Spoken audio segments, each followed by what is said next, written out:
Students, હું છું રુદ્ર ગોસ્વામી. સ્વાગત છે તમારું તમારા પોતાના યુટ્યુબ ચેનલ મેથ્સ મેજિક પર. આજે આપણે ધોરણ 10 ગણિતનો પ્રકરણ 4 દ્વિઘાત સમીકરણોનો સ્વાધ્યાય 4.1નો પ્રશ્ન નંબર 1 ગણશું અને પ્રશ્ન નંબર 1માં દાખલા નંબર 5, 6, 7 અને 8 ગણશું.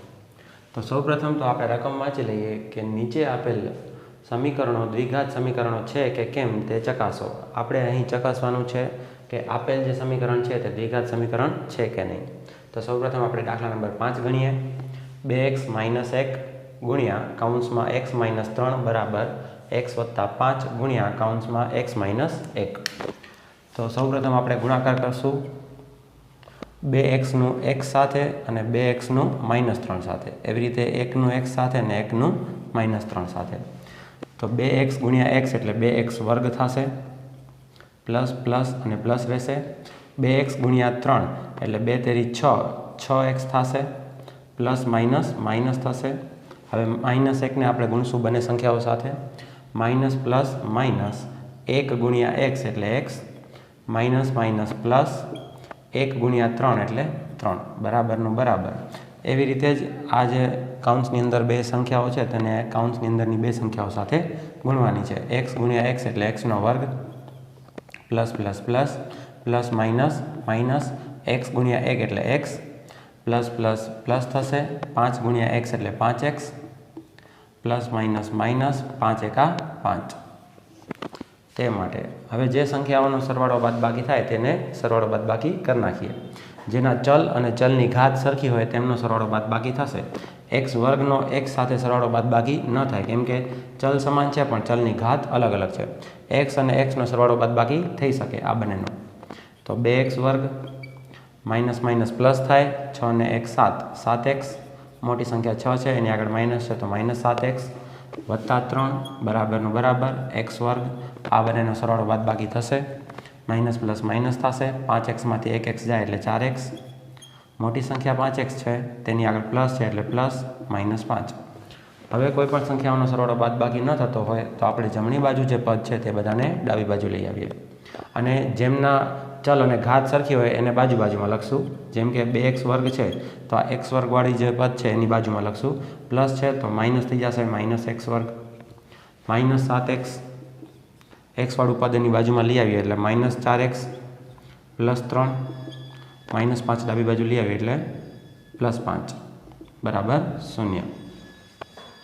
તે માટે 2x વર્ગમાંથી 1x વર્ગ નીકળી જાય એટલે ખાલી x વર્ગ બનશે.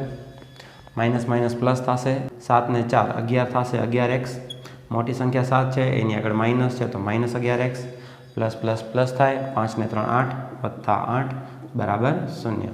તો અહીં આપણને સમીકરણ મળ્યું તેમાં જે ચલ છે એની આપણે ઘાત જોઈએ અને મોટી ઘાત જોઈએ. અહીં કોઈ ઘાત ના હોય તો 1 છે અને અહીં ઘાત છે 2, તો મોટામાં મોટી ઘાત 2 છે એટલે આ દ્વિઘાત સમીકરણ છે. આમ આપેલ સમીકરણ દ્વિઘાત સમીકરણ છે. તેવી જ રીતે આપણે દાખલા નંબર 6 ગણશું. x વર્ગ વત્તા 3x વત્તા 1 બરાબર કૌંસની અંદર x - 2 નું ઘાત. તો અહીં તો કોઈ સરવાળો બાદબાકી નહીં થાય એટલે આ સંખ્યાઓ તો એમને એમ લખી લઈએ. x વર્ગ વત્તા 3x વત્તા 1 બરાબર આનું જે છે આપણે નિત્યસમ ઉપયોગ કરવો પડશે.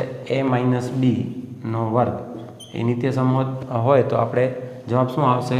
a નો વર્ગ -2ab વત્તા b નો વર્ગ. તો આનો આપણે અહીં ઉપયોગ કરશું. એના સ્થાન ઉપર x છે તો xનો વર્ગ -2 એની જગ્યાએ x અને bની જગ્યાએ 2 વત્તા bનો વર્ગ એટલે કે 2નો વર્ગ. તે માટે xનો વર્ગ વત્તા 3x વત્તા 1 બરાબર xનો વર્ગ એટલે x વર્ગ માઇનસ 2 દુ 4, 4x વત્તા 2નો વર્ગ એટલે 2 દુ 4. કોઈ પણ સંખ્યાઓનો સરવાળો બાદબાકી નથી થતો એટલે જમણી બાજુ જે પદો છે તેને ડાબી બાજુ લઈ આવીએ. x વર્ગની બાજુમાં x વર્ગવાળું પદ લખશું, પ્લસ x વર્ગ છે ડાબી બાજુ આવે તો -x વર્ગ, પ્લસ 3x, -4x છે ડાબી બાજુ આવે તો +4x, પ્લસ 1 પ્લસ 4 છે ડાબી બાજુ આવે તો -4 બરાબર 0. તે માટે x વર્ગમાંથી x વર્ગ નીકળે એટલે 0 બચશે. 3x વત્તા 4x એટલે 7x, પ્લસ માઇનસ માઇનસ થશે, 4માંથી 1 જાય એટલે 3, મોટી સંખ્યા 4 છે એની આગળ માઇનસ છે એટલે -3 બરાબર 0. અહીં આપણને જે સમીકરણ મળ્યું તેમાં xની એટલે કે ચલની ઘાત 1 છે. ચલની ઘાત 1 હોય તો આને સુરેખ સમીકરણ કહેવાય, દ્વિઘાત સમીકરણ કહેવાય નહીં. તો અંતમાં આપણે લખી દઈએ આમ આપેલ સમીકરણ દ્વિઘાત સમીકરણ નથી. તે જ પ્રમાણે આપણે દાખલા નંબર 7 ગણશું. x + 2 ઘન બરાબર 2x ગુણ્યા કૌંસમાં x² - 1. તો સૌ પ્રથમ તો x + 2 ઘન કરવા માટે આપણને નિત્યસમ આવડવો જોઈએ, a + b ના ઘનનો. તો આ નિત્યસમ શું થશે? a નો ઘન વત્તા 3a² b વત્તા 3ab² વત્તા b નો ઘન. તો આ નિત્યસમનો આપણે અહીંયા ઉપયોગ કરવો પડશે. જો તમને નિત્યસમ નહીં આવડતા હોય તો આ દાખલા તમને ફાવશે નહીં, એટલે નિત્યસમ શીખી લેજો. તે માટે એના સ્થાન ઉપર અહીં x છે તો x નો ઘન વત્તા 3, એની જગ્યાએ x એટલે x² ગુણ્યા bની જગ્યાએ 2 વત્તા 3a એની જગ્યાએ x અને bની જગ્યાએ 2 વત્તા b નો ઘન એટલે કે 2 નો ઘન બરાબર 2x ને તમારે x² થી અને -1 બંનેથી ગુણવું પડશે. 2x ગુણ્યા x² એટલે 2x ઘન પ્લસ પ્લસ પ્લસ થશે, પછી પ્લસ માઇનસ માઇનસ 2x ગુણ્યા 1 એટલે 2x. તે માટે x નો ઘન એટલે x ઘન પ્લસ 3 દુ 6 x² એટલે x² પ્લસ 2 નો વર્ગ એટલે 2 દુ 4 અને 4 તેરી 12 વત્તા 12x વત્તા 2 નો ઘન એટલે 8 બરાબર 2x ઘન માઇનસ 2x.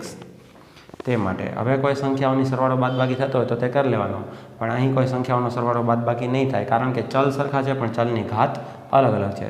તો જમણી બાજુ જે પદ છે તેને આપણે ડાબી બાજુ લઈ લઈએ અને જેના ચલ અને એની ઘાત સરખી હોય તેને બાજુમાં લખશું. x ઘન તો એની બાજુમાં 2x ઘન લખશું, અહીં પ્લસમાં છે, આ બાજુ આવે તો માઇનસ 2x ઘન વત્તા 6x વર્ગ, વર્ગવાળું પદ નથી અહીં તો એની બાજુમાં વત્તા 12x લખીએ, માઇનસ 2x છે ડાબી બાજુ આવશે એટલે પ્લસ 2x વત્તા 8 બરાબર 0. તે માટે પ્લસ માઇનસ માઇનસ થાય, 2x ઘનમાંથી 1x ઘન નીકળે એટલે ખાલી x ઘન બચે.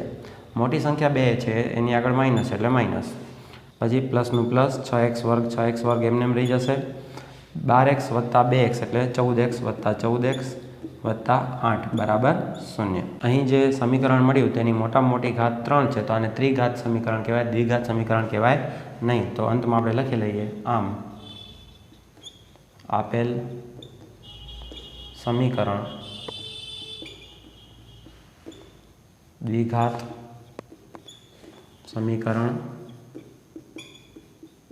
નથી. તેવી જ રીતે આપણે 8મો દાખલો ગણીએ. x ઘન માઇનસ 4x² માઇનસ x વત્તા 1 બરાબર x માઇનસ 2 નો ઘન. તો અહીં પણ આ નિત્યસમનો ઉપયોગ થશે. અહીં તો કોઈ સરવાળો બાદબાકી નથી થતું એટલે એમનું એમ લખી લઈએ આપણે x ઘન માઇનસ 4x² માઇનસ x વત્તા 1 બરાબર. હવે નિત્યસમનો ઉપયોગ કરશું. પહેલાં તો એનો ઘન કરવાનો છે એટલે કે x નો ઘન. હવે વત્તાનું વત્તા 3 એની જગ્યાએ x છે તો x લખવાનો એનો વર્ગ, અને હવે અહીં બીની જગ્યાએ આપણે 2 લખવાનું છે, પણ યાદ રાખજો જો અહીં -2 હોય તો આપણે -2 લખશું, -2 વત્તા 3 એનું એટલે કે x અને બીનો વર્ગ એટલે -2 નો વર્ગ વત્તા બીનો ઘન એટલે -2 નો ઘન. તે માટે x ઘન -4x² માઇનસ x પ્લસ 1 બરાબર x નો ઘન કરીએ એટલે x ઘન.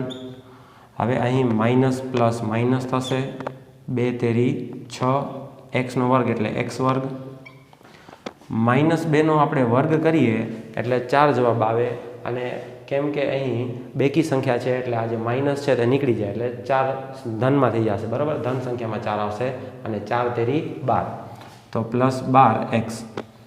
એવી જ રીતે અહીં -2 છે પણ આ વખતે ઘન કરવાનું છે, ઘન કરવાનું છે એટલે કે જે ઘાત છે તે એકી સંખ્યા છે અને એકી સંખ્યા જ્યારે હોય ત્યારે જે માઇનસ છે તે આપણે લેવાનું, એટલે -8 થશે. 2નો ઘન 8 થાય અને કેમ કે અહીં એકી સંખ્યા છે જે ઘાત છે એ, તો માઇનસ લેવાનું. બેકી સંખ્યા હોત તો આ માઇનસ આપણે નીકાળી દેત. તે માટે કોઈ પણ સંખ્યાઓનો સરવાળો બાદબાકી થતો નથી, તો જમણી બાજુ જે પદો છે તેને ડાબી બાજુ લઈ આવીએ. એક્સ ઘન, આ પ્લસ એક્સ ઘન છે, ડાબી બાજુ આવે તો -x ઘન, -4x વર્ગ, વર્ગવાળું છે તેની બાજુમાં લઈ આવીએ, +6x વર્ગ, -x, +12x છે, ડાબી બાજુ આવે તો -12x, +1, -8 છે, ડાબી બાજુ આવે તો +8 બરાબર 0. તે માટે એક્સ ઘનમાંથી એક્સ ઘન નીકળી જાય એટલે 0 બચશે, માઇનસ પ્લસ માઇનસ થાય, 6x વર્ગમાંથી 4x વર્ગ નીકળે એટલે 2x વર્ગ, મોટી સંખ્યા 6 છે એની આગળ પ્લસ છે એટલે અહીં પ્લસ રહેશે, માઇનસ માઇનસ પ્લસ થાય, 12 ને 1 13 તો 13x, મોટી સંખ્યા 12 છે એની આગળ માઇનસ છે તો -13x, પ્લસ પ્લસ પ્લસ થશે, 8 ને 1 9, મોટી સંખ્યા 8 છે એની આગળ પ્લસ છે એટલે પ્લસ રહેશે બરાબર 0. તો અહીં આપણને જે સમીકરણ મળ્યું એમાં ચલની મોટામાં મોટી ઘાત 2 છે એટલે આ દ્વિઘાત સમીકરણ છે. આમ આપેલ સમીકરણ દ્વિઘાત સમીકરણ છે. તો અહીં આપણો દાખલા નંબર 1 જે છે તે પૂર્ણ થાય છે. દાખલા નંબર 2 આપણે નેક્સ્ટ વિડીયોમાં જોઈશું.